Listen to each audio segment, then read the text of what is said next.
Beep,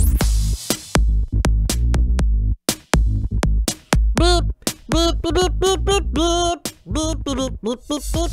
Ay, hello sa mga best natin na mahilig sa horror movies. Yan. Matanong ko nga kayo, best, ano ang pinaka nakakatakot sa inyong local, ayan Tagalog movie? Ikaw, Rico Panyero, ano yung pinaka nakakatakot sa'yo na pelikulang Pinoy?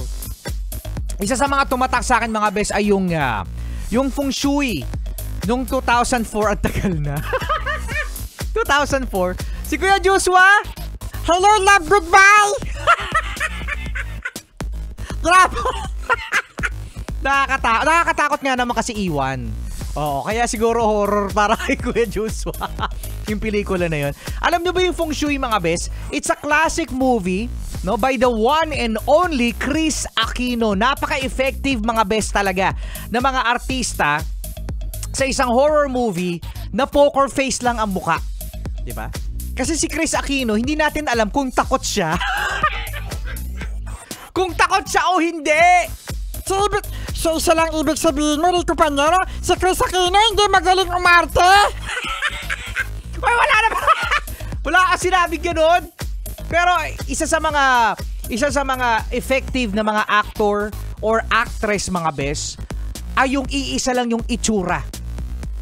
Kasi magiging effective sila, mga best, kapag hindi mo alam na takot ba sila, no? Naiiyak ba sila sa eksena?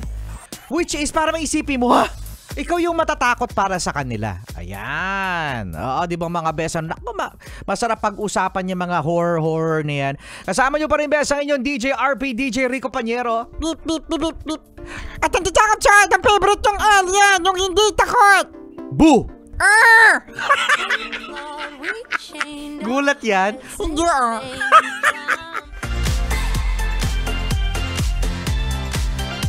Ay! May ano? Ano yun? May mumu! Nasa likod mo yan, Kuya Joshua! Nasa likod ni Kuya Joshua. Kanina lang pinapanood ng father ko yan. The Nun, 1 and 2, ang tiyaga. ang tiyaga ng pop ng father ko. Pinanood niya yung The Nun kahapon, tapos kanina The Nun 2. Sabi ko, paano yan? Hindi ako sumisilip eh. Nakakatakot! Ano yan, di ba? Parang ng Conjuring. Parang sa mga series, niya.